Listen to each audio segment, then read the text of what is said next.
As you know, we've been working pretty hard to get you guys some video or still photography.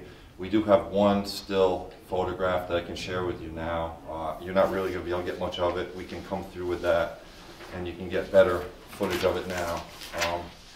This is kind of what we're dealing with.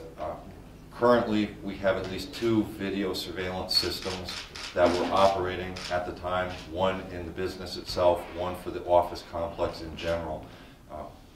We're making pretty good progress on getting at least still photography from that. We're hoping within the next 20 minutes or so we're going to have something better for you that we can give to the press and put out to the public.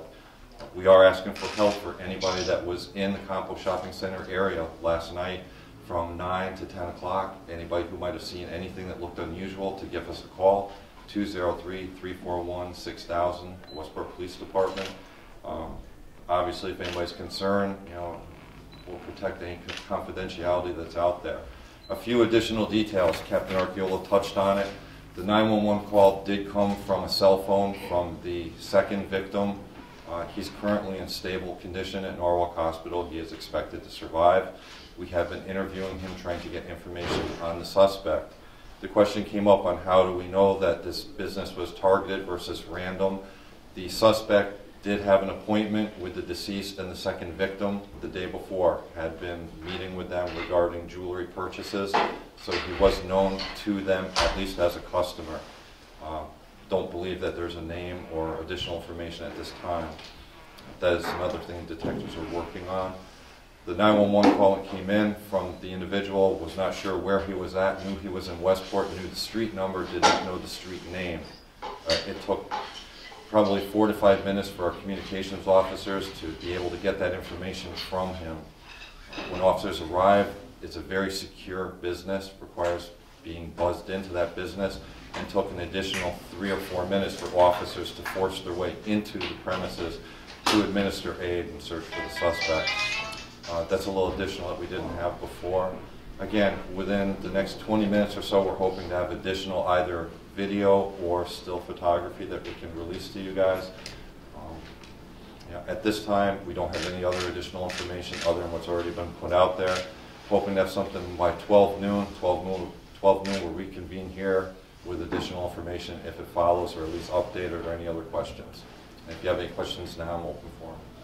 You had told us this morning there's no reason to believe that the gunman might still be nearby, right? Can you tell us why you believe that? Or? Well, once the officers made entry into the building, they searched the entire building, the entire area, found no sign of any individual there. Interviews with the surviving victim indicated that he ran out of the premises after the shooting. So we're confident that he was no longer in the area by the time we got there. Does the interviews indicate that he's an out-of-town person or not a local person? Yeah, the best indication we have now is that he may be out of town. Not a lot of information about where he might have been from. It sounds like the survivor must have been able to at least partially identify him, saying that he has been to the facility the day before. Yeah, the surviving victim was able to tell us that they had dealings with him the day before. And we're working now to try and get a better description of who our suspect is. Can I get that picture really quick? Sure. Do you guys have an email version of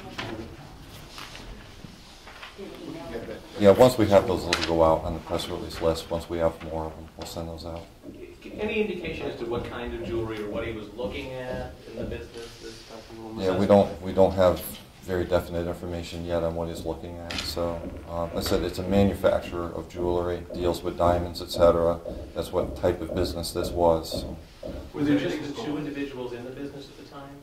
As far as we know, there were 2 individuals plus a suspect in the business at the time of the shooting. That the 2 people were shot. Does that tell you anything about not wanting to leave witnesses, the brutality of it? Yeah, I don't know if I'd want to speculate on that. So. Do you have any idea what caliber weapon? No, I don't. What about was there anything stolen? We're still working on what might have been stolen from the business. Are you under the assumption that robbery is the motive, or? Right now, we're working on the assumption that this was a robbery. Is it usual for that business to be open that late and be seeing? Well, this isn't your normal run-of-the-mill jewelry store. Yeah, it's a jeweler's, a manufacturer. to the best of my knowledge, this was by appointment only. This was not a storefront where you'd walk in off the street, you know, to go and window shop for jewelry. So, The last murder in Westport was when? you know, we're trying to figure out when the last murder was. We had a murder-suicide at a local temple. I think that was, this is up there, was it 96? So, you know, 15 years ago.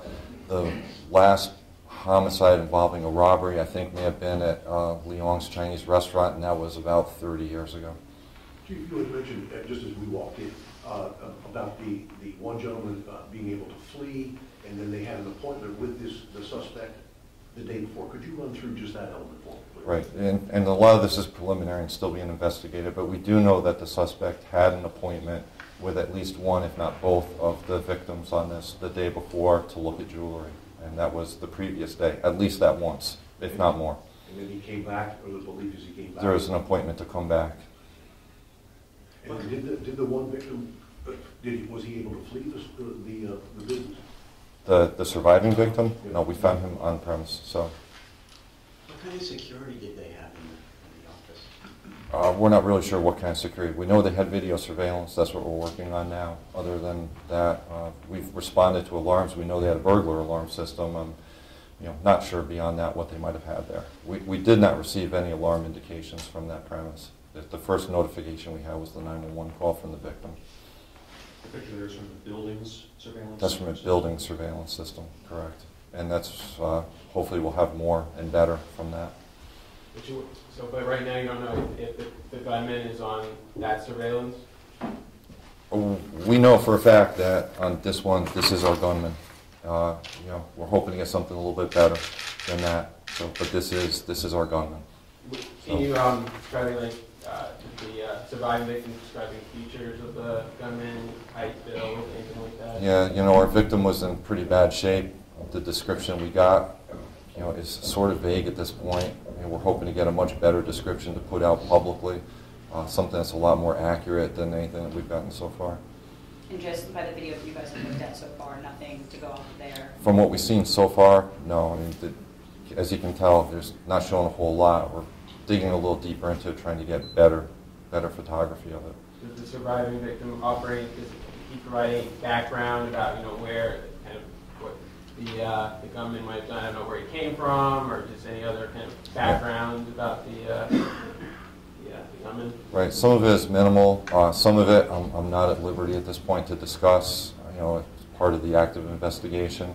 But, again, he was wounded pretty severely. Some of that information was, a little bit vague. He was in bad shape medically, not as much as we would have liked immediately. So. Any indication of a vehicle? There's no indication of a vehicle. Nobody had seen anything. Were there surveillance cameras in that parking lot? There's no surveillance cameras in the parking lot that we're aware of. Right now we're working with two separate video surveillance. Again, one was in the building, a general surveillance for the stairway, that's the photograph you've seen. The other one was inside the business itself, which is what we're currently trying to access video from. So I take it your hope still is that maybe someone in the parking lot at that time may have seen something? Yeah, I mean, there's a gym there that's open until 11 o'clock or so at night, that there were people in there. So we're hoping that something may have looked unusual to them, for them to come forward and tell us. There's more than one exit to that office complex. There's the one up in front. There's also a rear exit to the office complex as well. So. If we have anything else, 12 noon, we'll be back here again for anybody who wants. Hopefully we'll have something more at 12 o'clock noon. As soon as we get something, as far as photographs, that will go out on an email, press release, as soon as we get something better.